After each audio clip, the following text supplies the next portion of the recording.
আজকে আপনাদের সামনে যে গল্পটি নিয়ে হাজির হয়েছে সেটি কোনো সাধারণ গল্প নয়।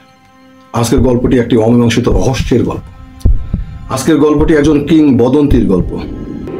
আজকের গল্পটি একজন মায়ের 29 বছর ধরে লড়াই করার গল্প। আজকের গল্পটি বাংলাদেশের সব থেকে জনপ্রিয় নায়ক সালমান শাহ এর গল্প, যার মৃত্যুর পর তাৎক্ষণিকভাবে আত্মহত্যা বা আত্মহননের পথ বেছে নিয়েছিলেন 14 থেকে 15 জন তরুণ। এই সালমান শাহের মৃত্যুটা সাধারণ মানুষ তো মাইনা নিতে পারে নাই, কিন্তু অনেক ইয়াং মেয়েরা মাইনা নিতে পারে নাই।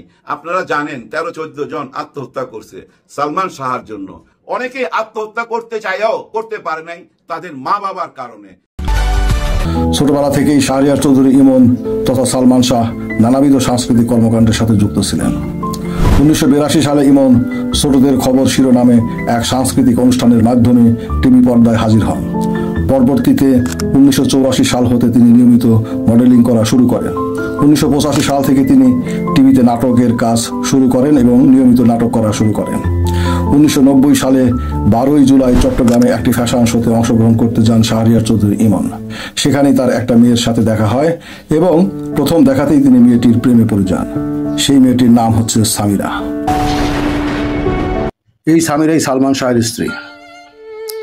অধিকাংশ সালমান ভক্তই অবশ্য সামিরাকে সালমান শাহ হত্যাকাণ্ডের সাথে বিশেষভাবে জড়িত বলে বিশ্বাস করে থাকেন। আসুন এই হত্যাকাণ্ড সম্পর্কে সামিরা কি বলে সেটা একটু শুনে নেই। সালমান শাহকে এভাবে মারা হয়েছে। আজিজ মোহাম্মদ ভাই ছিল, সামিরার মা ছিল, ডন ছিল, সামিরা ছিল। এটা তো সম্পূর্ণ মিথ্যা। এটা রিজভি নিজেই পরে বলে দিয়েছে। কোনো সত্যতা থাকে এই গল্পে, এটা কোনোদিনও ধামাচাপা দেওয়া যাবে না। হ্যাঁ দর্শক মন্ডলী, সামিরা ঠিকই বলেছে। সত্য ঘটনা কখনোই ধামাচাপা দেওয়া যায় না। একদিন না একদিন সেটা বের হয়ে আসে। সেই সত্যটাই এবার বের হয়ে আসতেছে।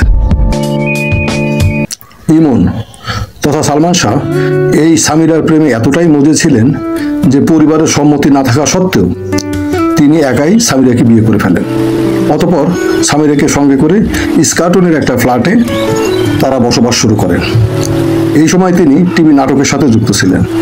ফিল্মের সাথে যুক্ত হন আরও 1 বছর পরে 1993 সালে।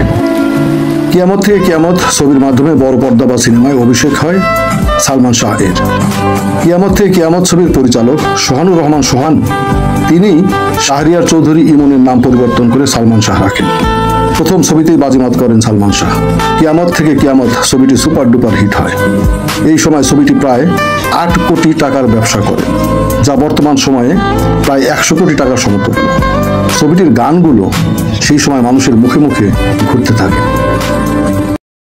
দর্শক মন্ডলী, সালমান শাহ হত্যাকাণ্ডের প্রেক্ষাপট বুঝতে হলে আমাদেরকে বাংলা সিনেমার এক অখ্যাত ভিলেনের বিষয়ে আলোচনা করতে হবে, যার নাম হচ্ছে ডন। সেই সময় বাংলাদেশের সিনেমায় এই ডন ছিল অখ্যাত এক খলনায়ক। তার একমাত্র যোগ্যতা ছিল তিনি ছিলেন সালমান শাহের ঘনিষ্ঠ বন্ধু। তার দুর্বল অভিনয়ের জন্য সাধারণত পরিচালকরা তাকে কখনোই সিনেমায় কাস্ট করতে চাইতেন না। মূলত সালমান শাহের অনুরোধেই তিনি বেশ কয়েকটা বাংলা সিনেমায় ভিলেন হিসেবে কাজ করার সুযোগ পেয়েছিলেন। সালমান শাহের পরিবারে এই ডন নামক বেঈমানটির অবাধ যাতায়াত ছিল। শোনা যায় এই ডন এর কারণেই সালমান শাহের সংসারে অশান্তি ত্বরান্বিত হয়েছিল। এই ডন সালমান শাহের স্ত্রী সামিরার কাছে শাবনূর এবং সালমান শাহকে কেন্দ্র করে নানান ধরনের কান কথা অনবরত বলে যেতেন, যে কারণে সামিরা বিশ্বাস করতেন যে শাবনূরের সাথে সালমান শাহের একটা সম্পর্ক আছে। বর্তমানে শোনা যায় এই সালমান শাহের স্ত্রী সামিরার সাথেই এই ডনের একটা অন্যরকম সম্পর্ক গড়ে উঠেছিল। শুধু তাই নয়, সালমান শাহ হত্যাকাণ্ড এর মূল পরিকল্পনাকারী আজিজ মোহাম্মদ ভাই এর হত্যা পরিকল্পনার একটা অন্যতম অংশ ছিল এই বেঈমান ডন। সেই সাথে সালমান শাহের স্ত্রী সামিরা এবং শাশুড়িও আজিজ মোহাম্মদ ভাই এর পরিকল্পনার অংশ হয়ে সালমান শাহ হত্যায় ভূমিকা রেখেছিলেন। ওনারা কিভাবে সালমান শাহ হত্যায় ভূমিকা রেখেছিলেন এবং পুরো প্রক্রিয়াটি কিভাবে সম্পাদিত হয়েছিল সেই বিষয়ে আসার আগে দর্শক মন্ডলী, আজিজ মোহাম্মদ ভাই সম্পর্কে আমাদের কিছুটা ধারণা নিতে হবে। কে এই আজিজ মোহাম্মদ ভাই? আজিজ মোহাম্মদ ভাই ঢালিউড তথা ঢাকা ফিল্ম ইন্ডাস্ট্রির বেতাজ বাদশাহ। শোনা যায় বলিউড তথা বোম্বে ফিল্ম ইন্ডাস্ট্রির বেতাজ বাদশাহ এবং আন্ডারওয়ার্ল্ডের ডন খ্যাত দাউদ ইব্রাহিমের সাথে তার সখ্যতা ছিল। আজিজ মোহাম্মদ ভাইয়ের পূর্বপুরুষেরা কিন্তু গুজরাটি। ভারত পাকিস্তান ভাগ হওয়ার সময় ওনারা পূর্ব পাকিস্তানে চলে আসেন তথা বাংলাদেশে চলে আসেন। পারিবারিকভাবে ওনারা অনেক বিত্তশালী ছিলেন। দেশ বিদেশে ওনাদের নানান ধরনের ব্যবসা ছিল, এখনো আছে। এছাড়া তিনি ছিলেন ঢাকাই ফিল্মের অন্যতম প্রযোজক। প্রায় 50টির অধিক সিনেমা তিনি প্রযোজনা করেছেন। নতুন নতুন নায়িকা কাস্ট করাই ছিল তার সিনেমাগুলির মূল উদ্দেশ্য। আজিজ মোহাম্মদ ভাইকে নিয়ে ঢাকাই সিনেমার নায়িকাদেরকে ঘিরে নানান ধরনের চটকদার খবর সেই সময় চালু ছিল সারা দেশব্যাপী। চোরাচালান, মাদক ব্যবসা, নারী ব্যবসা সবকিছুর সাথেই তিনি যুক্ত ছিলেন বলে সকলেই বিশ্বাস করে বা জনশ্রুতি আছে। 1995 থেকে 1996 সালের মধ্যে কোনো এক সময় এই আজিজ মোহাম্মদ ভাইয়ের থ্রো করা এক পার্টিতে সালমান শাহ অংশ নেন তার স্ত্রী সামিরাকে সঙ্গে করে। এই পার্টিতে আজিজ মোহাম্মদ ভাই সালমান শাহের স্ত্রী সামিরার সাথে অসৌজন্যমূলক আচরণ করতে গেলে বিপত্তির সূত্রপাত ঘটে। সালমান শাহ আজিজ মোহাম্মদ ভাইকে চর মেরে বসেন। ঘটনার প্রেক্ষিতে আজিজ মোহাম্মদ ভাই উক্ত পার্টিতেই সকলের সামনেই সালমানকে উদ্দেশ্য করে বলে বসেন, তোর সময় ঘনিয়ে এসেছে, তোর আয়ু ফুরিয়ে গিয়েছে। দর্শক মন্ডলী, পরের ঘটনা বলি, একটু ভালো করে খেয়াল করবেন প্লিজ। 1996 সালের 5ই সেপ্টেম্বর পরিচালক বাদল খন্দকারের সাথে সালমান শাহের 3টি সিনেমা সাইন হয় বা 3টি সিনেমার জন্য বাদল খন্দকারের সাথে সালমান শাহের চুক্তি হয়। সাইনিং মানি হিসেবে বাদল খন্দকার সালমান শাহকে 12 লক্ষ টাকা প্রদান করে। 5ই সেপ্টেম্বর মনে রাখবেন দর্শক মন্ডলী। এই 3টি সিনেমার মধ্যে একটা সিনেমার নায়িকা হওয়ার কথা ছিল চিত্রনায়িকা পপির। পপি ছিল তখন নবাগতা। সালমান শাহ এর সাথে পরিচয় ছিল না, যে কারণে সালমান শাহ পরিচালক বাদল খন্দকারকে পরের দিন অর্থাৎ 6ই সেপ্টেম্বর নায়িকা পপির সাথে পরিচয় করিয়ে দিতে বলেন। যথারীতি বাদল খন্দকার একটা রেস্টুরেন্টে পরের দিন অ্যাপয়েন্টমেন্ট ঠিক করেন জুমার নামাজের পর। উল্লেখ্য যে 6ই সেপ্টেম্বর ছিল শুক্রবার। 6ই সেপ্টেম্বর শুক্রবার সকালবেলা সালমান শাহ এর বাবা তার ছেলের সাথে সাক্ষাতের উদ্দেশ্যে ইস্কাটনের ফ্ল্যাটে আসেন। উক্ত বিল্ডিং এর সিকিউরিটি দারোয়ান তাকে সালমান শাহের ফ্ল্যাটে যেতে বাধা প্রদান করে। দারোয়ান বলে সালমান শাহ ঘুমাচ্ছেন, ওনাকে ডিস্টার্ব করা যাবে না, তার ফ্ল্যাটে যাওয়া যাবে না। দর্শক মন্ডলী, এই বিষয়টা কিছুটা অসঙ্গতিপূর্ণ মনে হতে পারে, আমার কাছে অন্তত মনে হয়েছে। একজন দারোয়ান কিভাবে ফ্ল্যাটের মালিকের বাবাকে ছেলের ফ্ল্যাটে যেতে বাধা দিতে সাহস করে? হ্যাঁ, ঘটনাটি তাই ঘটেছিল। কারণ দারোয়ান ইন্টারকম থেকে ফোন করলে সালমান শাহের ফ্ল্যাট থেকে যিনি ফোন রিসিভ করেন তার নির্দেশ মোতাবেক দারোয়ান সালমান শাহের পিতাকে ফ্ল্যাটে যেতে বাধা দিয়েছিলেন। দর্শক মন্ডলী, বুঝতে অসুবিধা হওয়ার কথা নয় ফ্ল্যাট থেকে কে ফোন রিসিভ করেছিলেন এবং তিনি দারোয়ানকে বা সিকিউরিটিকে ফোনে কি বলেছিলেন। অতঃপর বেশ কিছুক্ষণ তর্কাতর্কির পর সালমান শাহ এর বাবা তার ছেলের ফ্ল্যাটে যেতে পারলেও উনার পুত্রবধূ সামিরা উনাকে ছেলের সাথে দেখা করতে দেন নাই। সামিরাও সেই একই ডায়লগ ছাড়েন, বলেন সালমান শাহ এখন ঘুমাচ্ছে, তাকে ডিস্টার্ব করা যাবে না। অতঃপর বেশ কিছুক্ষণ অপেক্ষা করে সালমান শাহের বাবা উক্ত ফ্ল্যাট থেকে বের হয়ে চলে আসেন। অতঃপর ওই দিনই জুম্বার নামাজের পর সালমান শাহের মায়ের কাছে একটা ফোন আসে।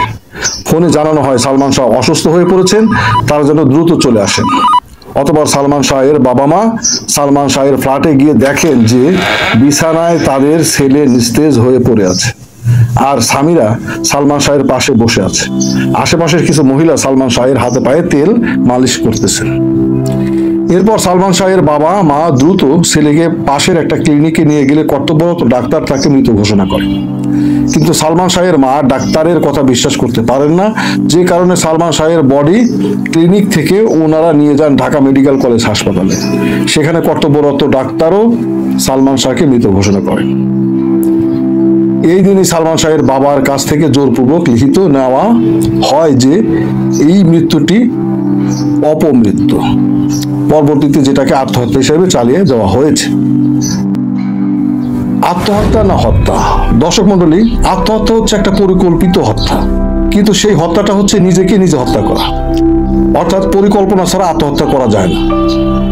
আত্মহত্যা হচ্ছে দীর্ঘমেয়াদী পরিকল্পনার একটা ফসল, যেখানে ভিকটিম হতাশায় ভুগতে ভুগতে নিজেকে শেষ করে দেওয়ার পরিকল্পনা করতে থাকে দীর্ঘদিন যাবৎ, এবং সর্বশেষ তিনি ফাইনাল সিদ্ধান্ত নিয়ে নিজেকে হত্যা করে ফেলেন। দর্শক মণ্ডলী, সালমান শাহ যদি পারিবারিক সমস্যা বা অন্য যে কোনো কারণেই হোক না কেন মাত্র 24 বছর বয়সে আত্মহত্যার সিদ্ধান্ত আগে থেকেই নিয়ে থাকতেন, তাহলে তিনি 5 তারিখে কেন তিনটি সিনেমা সাইন করবেন বাদল খন্দকারের সাথে? একজন হতাশাগ্রস্ত মানুষ যিনি একদিন পরেই নিজেকে শেষ করে দিবেন, তিনি কেন সিনেমা সাইন করে 12 লক্ষ টাকা অগ্রিম পেমেন্ট নিয়েছিলেন? যিনি একদিন পরেই নিজেকে পৃথিবী থেকে বিদায় নেবেন বা বিদায় দেবেন, তার তো কোনো টাকার প্রয়োজন থাকতে পারে না। এভাবে চিরবিদায় নেওয়ার একদিন আগে তিনি এতগুলো টাকা কেন নিয়েছিলেন? তিনি যদি আগে থেকেই 5 তারিখ রাতে বা 6 তারিখ সকালেই নিজেকে শেষ করে দেওয়ার সিদ্ধান্ত নিয়ে থাকবেন বা নিয়ে রাখবেন, তাহলে 5 তারিখ বিকেলে কেন তিনি পরের দিন নায়িকা পপির সাথে সাক্ষাৎ করার জন্য পরিচালক বাদল খন্দকারকে শিডিউল ঠিক করতে বলেছিলেন? সালমান শাহ এর বাবাকে 6 তারিখ সকালবেলা কেন সেলের ফ্ল্যাটে ঢুকতে বাধা দেওয়া হয়েছিল? শুধু তাই নয়, সেলের ফ্ল্যাটে যাবার পরও কেন সেলের সাথে সাক্ষাৎ করতে দেওয়া হয় নাই? কেন সালমান শাহের পিতাকে ফিরিয়ে দেওয়া হলো সালমান শাহের ফ্ল্যাট থেকে? দর্শক মণ্ডলী, এখানেই শেষ নয়। মৃত্যুর পর সালমান শাহ এর হাতে পায়ে নখগুলো নীলাভ হয়ে গিয়েছিল, যা বিষক্রিয়ার লক্ষণ। তার শারীরিক পজিশন ছিল অস্বাভাবিক, বোঝাই যাচ্ছিল মৃত্যুর আগে তাকে অনেক ধস্তাধস্তি করতে হয়েছিল, এমনকি তার শরীরে আঘাতের চিহ্ন ছিল। তারপরও কেন তিনবার তদন্ত করার পরও পুলিশ সালমান শাহের মৃত্যুকে আত্মহত্যা বলে চালিয়ে দিতে চেয়েছিলেন? কেন তার মা ও ভাই হাল ছেড়ে না দিয়ে তার ছেলের মৃত্যুর রহস্য উদ্ঘাটনের জন্য 29 বছর যাবৎ ফাইট করে গেলেন? হত্যা পরিকল্পনা কবে, কোথায়, কখন করা হয়েছিল? হত্যাকারীদের সাথে কত টাকার চুক্তি হয়েছিল? পরিকল্পনা মাফিক 5 তারিখ রাত্রিতে কিভাবে তাকে হত্যা করা হয়? প্রত্যক্ষভাবে হত্যাকাণ্ডে কে কে যুক্ত ছিলেন? দর্শক মণ্ডলী, এই প্রশ্নগুলোর উত্তর যদি এই ভিডিওতে দিতে চাই, তাহলে এই ভিডিওর আকার কত বড় হয়ে যাবে একটাবার ভেবে দেখেন। আপনারা কি এই সব প্রশ্নের উত্তর জানতে চান? তাহলে কমেন্ট করে জানান, সাবস্ক্রাইব করে সঙ্গে থাকুন। আপনারা চাইলে অবশ্যই পরবর্তী পর্বে এই বিষয়গুলো তুলে নিয়ে আসবেন ইনশাআল্লাহ। সেই সাথে আমাকে সহায়তা করার জন্য লাইক ও শেয়ার করবেন।